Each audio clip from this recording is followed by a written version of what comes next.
Aí você está fazendo a força do braço. Porque se Deus te chamou para algo, a unção vai contribuir para que venha o fluir natural daquilo. Vai acontecer naturalmente. Então, quando Deus ele me chamou, eu fiz igual Davi. O que Davi fez? Davi foi ungido por Deus através da vida de Samuel. A palavra diz que Davi ele foi apoderado, possuído pelo Espírito Santo, só que ele voltou a fazer o que ele estava fazendo antes, cuidar das ovelhas. Ele não se levantou e falou: agora eu sou o rei de Israel, pai, irmãos, todos agora se prostrem diante de mim. Não.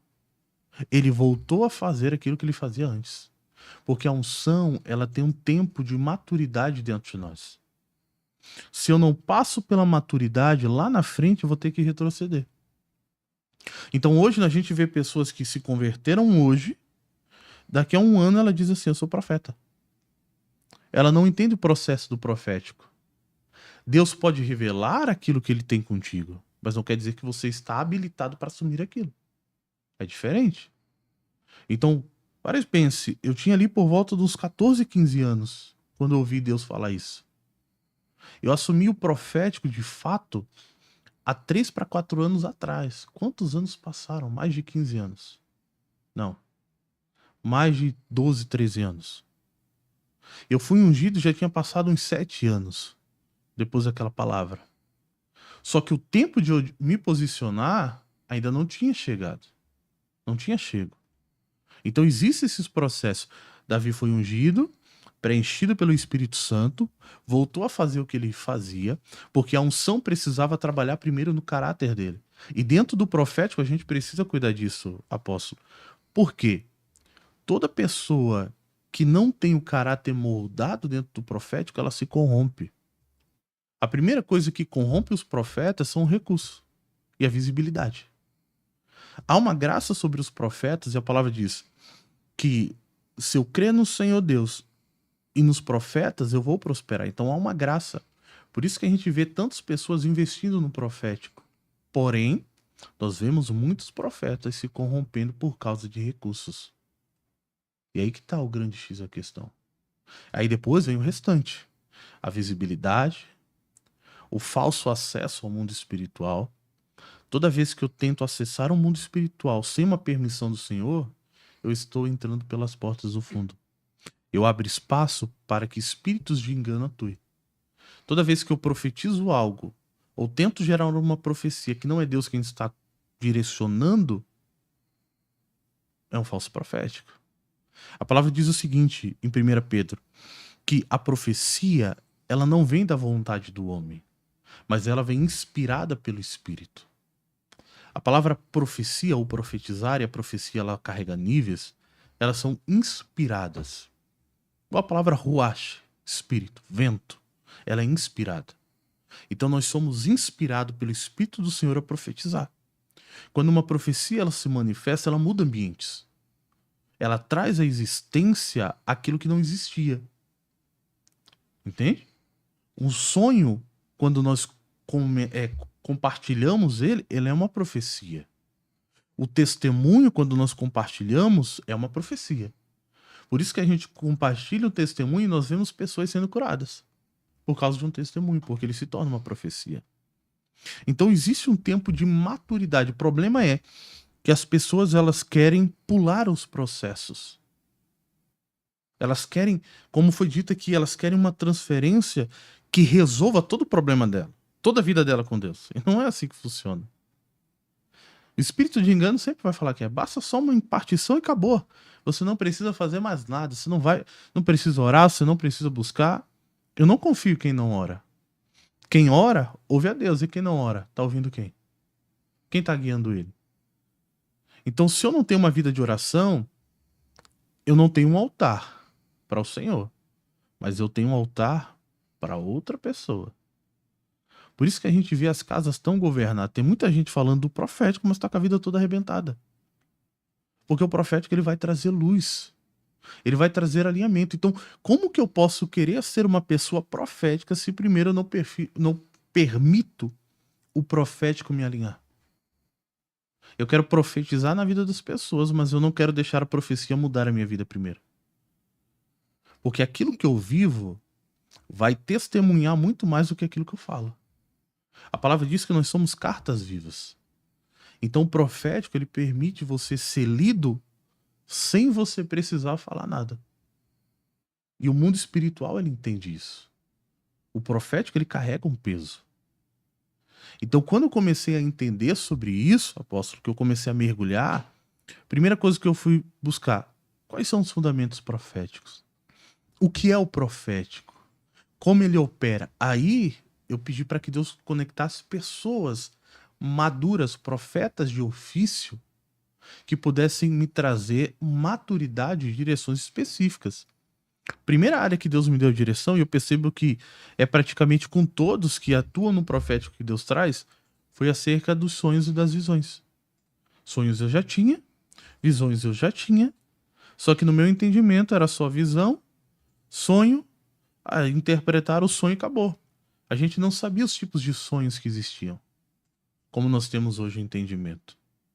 Então Deus, ele foi trazendo conexões, gerando sede, gerando fome. Eu fui mergulhando, me dedicando mais para que eu pudesse entender isso. Então hoje eu entendo o profético com maturidade, mas existe ainda um caminho muito longo a se trilhar cerca do profético. Existe muito mais. Hoje a nossa nação, ela não vive de fato profético. Se a gente, isso que é uma nação que tem uma promessa de avivamento. Porque a primeira coisa uma das primeiras coisas que o profético vai fazer é preparar o caminho para que o Senhor se manifeste. Só que o que nós temos feito? Nós temos preparado o caminho para que nós venhamos ser edificados. Tá errado. Então o foco do profético sempre vai apontar para Cristo. Ele é o centro. Mas hoje o profético tem sempre apontado para o homem. Ele é o cara, ele é a mulher de Deus, o homem de Deus. Mas o que de fato nos faz ser um homem e uma mulher de Deus?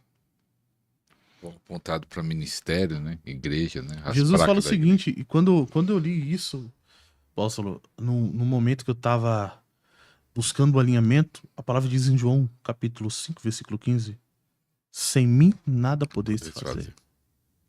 Tudo que eu faço sem o Senhor, eu estou fazendo de forma ilegal e desautorizada. Sem mim, nada, não é algumas coisas, é nada. Nada podeis fazer. Então tudo que nós que a gente vai vir fazer, venhamos fazer ou estamos fazendo, precisa estar conectado ao Senhor, senão de nada adianta. Você disse que já com o novo, né, já vinha profecia, já a palavra profética, profecia, e depois que você começou a mergulhar, as profecias aumentou o nível, ficou mais profunda ou ficou igual antes? E as pessoas te procuram por causa disso? Ficaram profundas, porém maduras. O que acontece? Hoje, sempre antes da manifestação, a gente traz sempre o ensino. Então a gente percebe que existem pessoas que elas querem só manifestação. Só que é a profecia. Só que é a profecia, mas elas não querem o ensino. Então os maduros sempre vão buscar serem alicerçados. Então volta e meia eu recebo mensagem de pessoas, revela a minha vida. Me revela. Você revela. Não, às vezes eu olho assim, eu faço igual o pastor Jonas. Eu oro e falo, Jesus, me dá paciência. Se Deus der uma palavra, a gente dá. Não recebeu ligação já 1h da manhã, 2h? Pastor, você tem uma palavra pra mim? Eu recebo na hora das lives. Acontece demais. Mas de madrugada a gente recebe também, principalmente dos irmãos de outros países, né? Por causa do fuso horário. Fuso horário. É. Agora tem uns que, misericórdia, pastor, é sangue, fogo e labareda. É difícil. Mas é muito bom. Porque você percebe que aquilo que você carrega é a resposta de Deus na vida de pessoas. Aquilo que nós carregamos, o dom, a unção, o chamado, o propósito, é a resposta de Deus na vida de pessoas. Só que a gente precisa se mover de forma madura. Então eu não posso me mover como um menino que eu me movia lá atrás antes. Hoje eu me movo de forma madura. A profecia se torna madura, a profecia se torna intensa. Ela não é como a gente vê hoje. Tem muita gente que hoje ela planta a bananeira, dá pirueta e dá profecia. Um profeta de verdade, ele não precisa fazer show para profetizar. Porque a profecia não opera no meio da emoção. A profecia opera no meio da movimentação do espírito. Toda pessoa emocionada, ela não ouve a voz de Deus. Ela não ouve a voz de Deus. Quando as suas emoções não estão alinhadas, você não ouve a voz de Deus. Você precisa estar debaixo da direção do Espírito. Romanos 12, 2. E não vos conformeis com esse século, mas transformai-vos pela renovação da vossa mente, para que experimenteis a boa, agradável e perfeita vontade de Deus. São níveis. Então, para que eu ouça a voz de Deus, desci na voz de Deus, primeira coisa, eu não posso me mover de forma emocionada. Porque toda vez que eu me movo de forma emocionada, eu sempre vou atrapalhar o Espírito Santo. Eu sempre vou querer colocar algo mais onde Deus colocou um ponto. Tem pessoas que Deus coloca o ponto, ela quer apagar o ponto e ela quer colocar a vírgula e continuar do jeito dela. Não. Nós precisamos nos mover totalmente direcionado pelo Espírito. Há uma palavra, há um texto que fala assim: aqueles que são guiados pelo Espírito de Deus, esses são filhos de Deus. Quais são as características dos filhos de Deus? Primeira coisa, ser guiado por ele. Esse texto fala de filhos maduros. Entende? Então, é igual eu ver pessoas no profético hoje, vivendo de confirmação em confirmação. Igual Gideão. Molha, seca, molha, seca. Aquela pessoa não tem um nível de intimidade. É igual eu ligar pro senhor aqui e pedir várias vezes: pastor, mostra aí sua foto. Mostra a chamada de vídeo. Agora grava um vídeo pra mim. Agora fala, deixa eu ver se é o senhor. Se eu não tenho intimidade, eu sempre vou ficar querendo que Deus prove algo.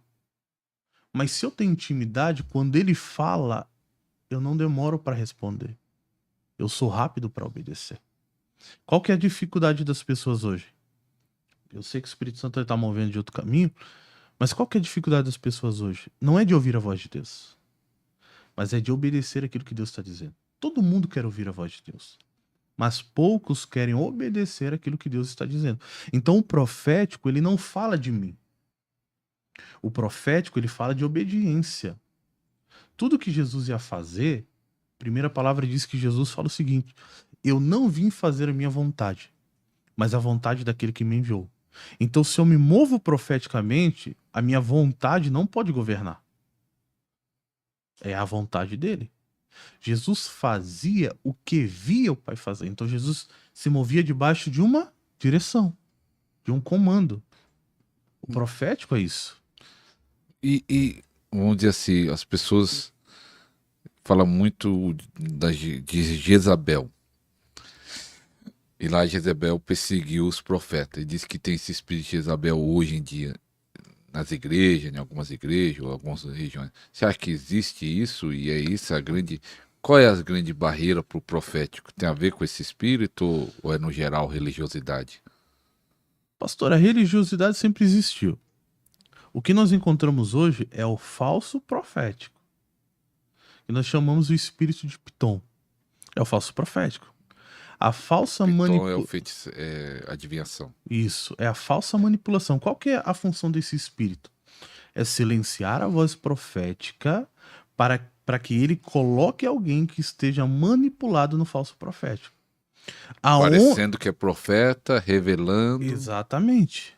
Então o que acontece? Aonde existe o profético genuíno, existe a operação genuína de Deus. Mas aonde existe o falso profético, existe a manipulação. O espírito de Jezabel, ele operava como? A gente olhando nas escrituras, a gente vai ver a operação de Jezabel. Ela tinha uma voz ativa, mas ela gerava manipulação. Então ela sempre estava conectada a quem tinha autoridade. Então sempre aquele, se a gente pegar Acabe, nós vamos ver que ele tinha autoridade constituída, mas ele não tinha poder de execução. E aí vem o quê? Jezabel. Jezabel, ela usava o quê? A influência. Então esse espírito, ele segue pessoas, ou ele procura pessoas que têm autoridade, mas não têm poder de execução. Então essa pessoa se torna manipulável. E ela não manipula somente aquele que está ali, mas ela manipula também aqueles que estão ao redor. Aí entra o espírito de Pitom, o falso profético.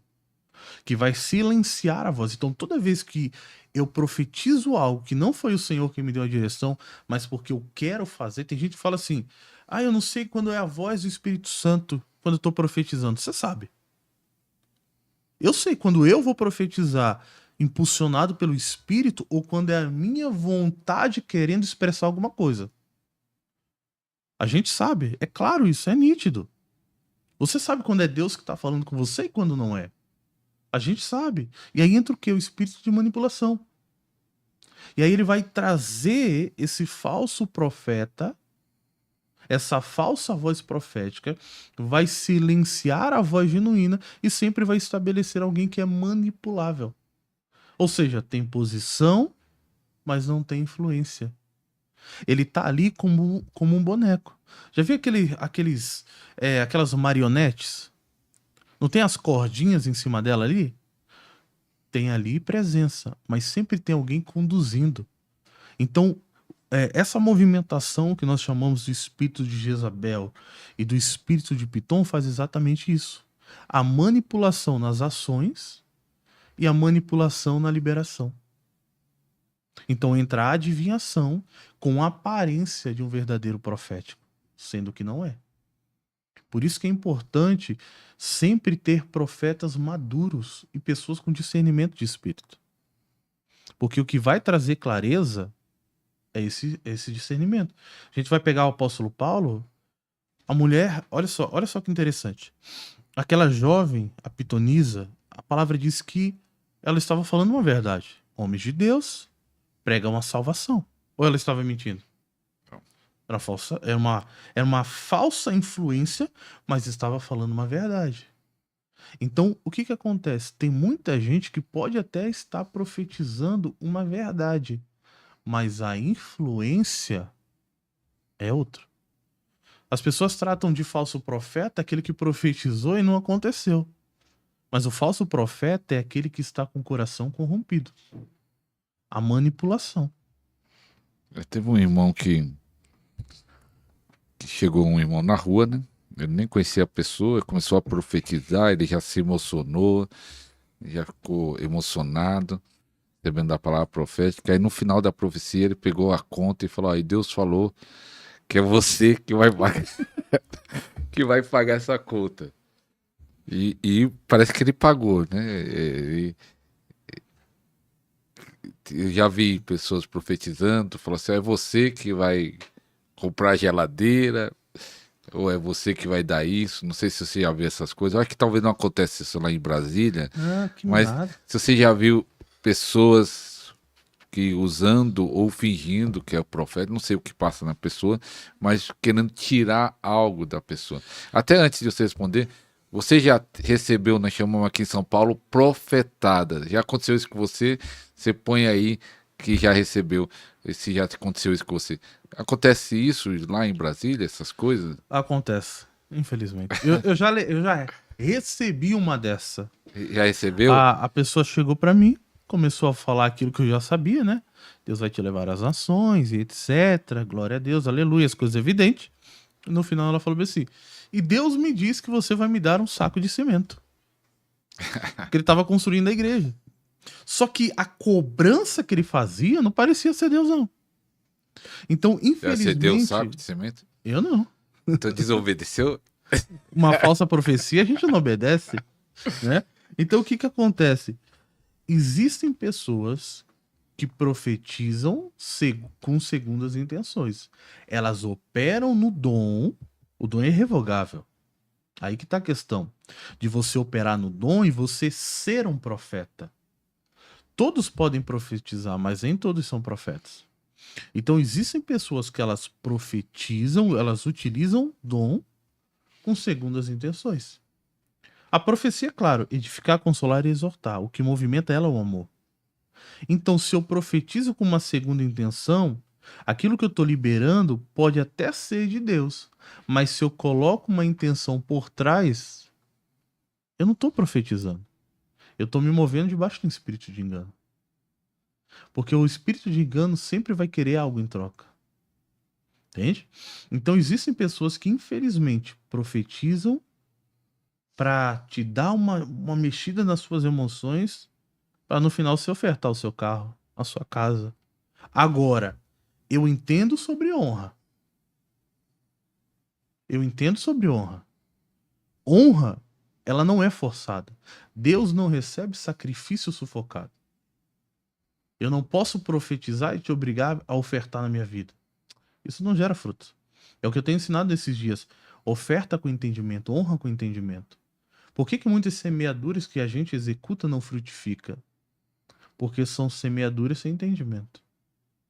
Então, uma pessoa que de fato ela está sendo tocada pelo profético genuíno, uma profecia que foi liberada através do dom que realmente veio de Deus, ela vai ser conduzida a semear ou não.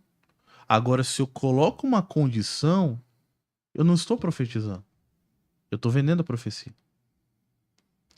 Lembra de Balaão? Que negociou, né? Não, eu te dou isso, eu te dou aquilo. Profetiza contra. Que eu te- Aí não é um profeta, é um vendedor de profecia. Aí o que diferencia ele da pitonisa? É o que nós temos visto hoje em dia. Não só profetas, mas eu faço, mas aí você me dá. Então não tem uma direção do Espírito. Eu faço com segundas intenções. E não debaixo de uma direção. Aí nós vamos encontrar pessoas que, infelizmente, elas têm um nível de conhecimento baixo, elas creem que é Deus e elas acabam pagando por algo que Deus nunca pediu para ser pago.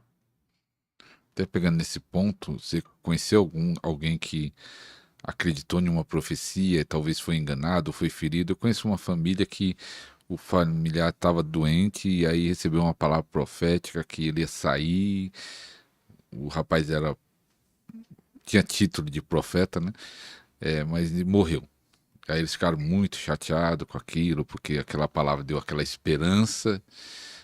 Então, até eu escrevi em um dos livros meus chamado Ferida Profética, gente que recebeu profecias que não era de Deus e você conheceu pessoas que foram machucadas por palavras que eles pensavam que era de Deus e não era. Então, pastor, esse ponto ele é muito amplo. Por quê? Existem profecias que são liberadas que o acontecimento depende da gente. Vamos dar um exemplo. Se Deus fala para mim, Caio, vou te levar para as nações, uma profecia, e eu não me movimento, não tiro passaporte nem nada, como é que eu vou para as nações? Por isso que você já tirou agora, né? Claro. Tem que ser esperto, né? Tem que seguir a nuvem. Tem que tirar o meu também. Exatamente. Então, assim, se existe uma profecia com uma condição, uma direção dada por Deus, e eu não cumpro, como que vai acontecer? Tem essa questão. Segundo, existem pessoas que recebem profecias e elas acham que a profecia é igual ao iFood. Pediu, iFood, chegou. Não é assim que funciona. Existe um tempo de cumprimento para a profecia. Você vai ver que existem profecias que foram liberadas, por exemplo, Joel capítulo 12, versículo de número 28. E acontecerá nos últimos dias que derramarei do meu espírito sobre toda a carne. Os vossos filhos e as vossas filhas profetizarão. Por que os filhos e as filhas? Porque fala de coração puro. Ou seja, só está apto para profetizar quem tem um coração puro. Os velhos sonharão sonhos e os jovens terão visões. Essa profecia, quantos anos ela demorou para se cumprir? Até que se cumpriu em Atos capítulo 2, no dia de Pentecoste, que era a 50ª festa do ano. Tem gente que usa o nome Pentecostes ou Pentecostal, não sabe nem o que significa. Então, teve um tempo para acontecer. Existem profecias que elas carregam um tempo de acontecimento, de cumprimento. Só que o que acontece? Tem muitas pessoas que acham que a profecia que foi liberada agora tem que se cumprir agora. Deus falou. Eu lembro claramente, passou um dia que Deus falou bem assim para mim: vou levar a tua voz para as nações. Primeira coisa que eu imaginei, é eu entrando no aviãozinho, descendo das nações e pregando. É o que vai na cabeça de todo mundo. Nossa, eu vou estar lá, né? Todo mundo quer ir para os Estados Unidos. Ninguém quer ir para o Iraque. Ninguém quer ir para o Irã. Ninguém quer ir para a China. A gente quer ir só para os lugares tranquilos. Só que quando eu comecei a ter o meu canal e Deus começou a alcançar pessoas de outras nações, Deus falou bem assim: cumpri a primeira parte da profecia. Como assim, Senhor? Levando a sua voz para outras nações. Então hoje tem cerca de mais de 18 países que são alcançados, que estão me ouvindo. Não quer dizer que eu vou pisar em todos eles, mas Deus ele cumpriu. Ele não deu um tempo determinado, mas tinha uma ação minha. Como que ele iria levar algo se eu não me posicionasse? E aí nós temos as profecias que têm uma segunda intenção por trás. Eu profetizo, mas você me dá algo em troca.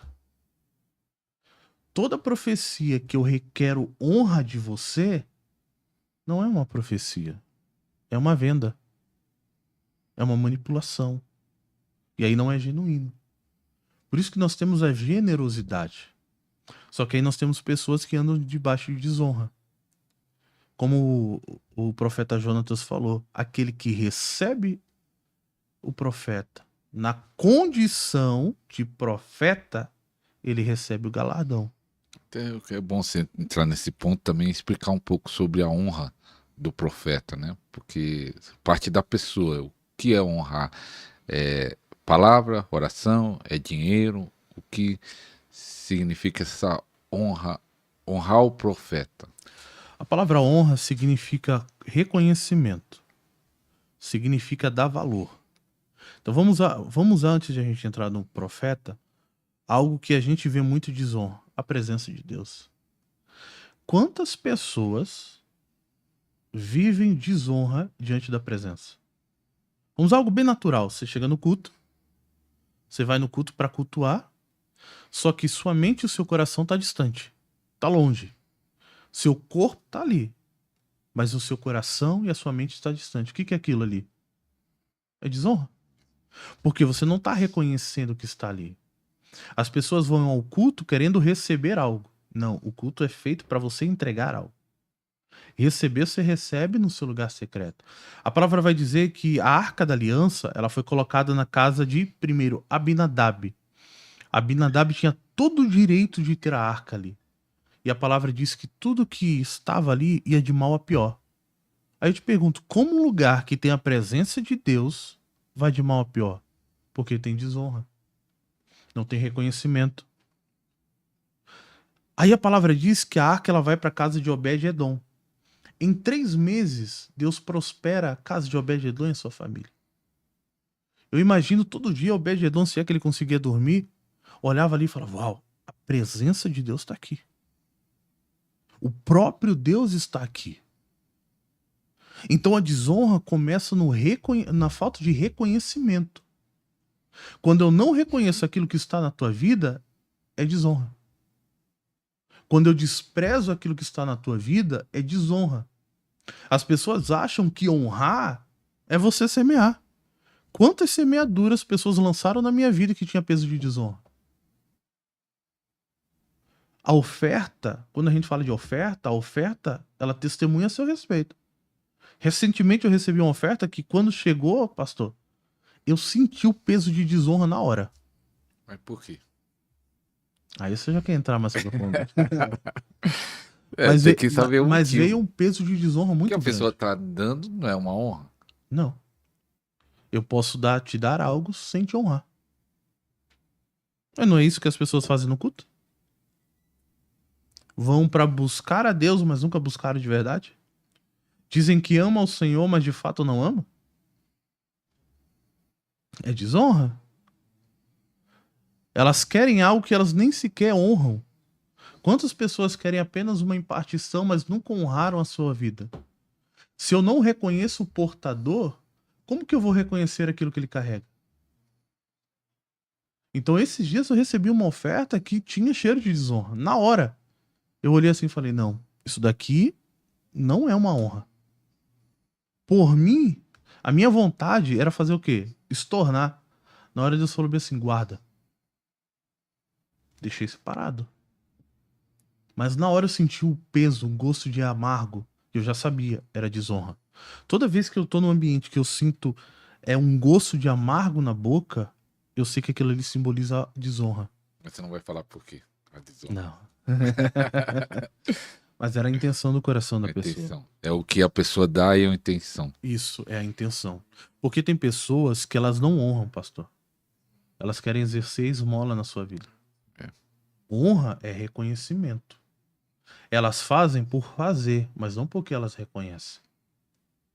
A unção, a gente usa muito aquela frase, né? A unção que você respeita, A unção que você recebe. que você Que atrai, recebe. recebe, atrai. Aí as pessoas fazem o quê? Elas honram, elas respeitam, até receber.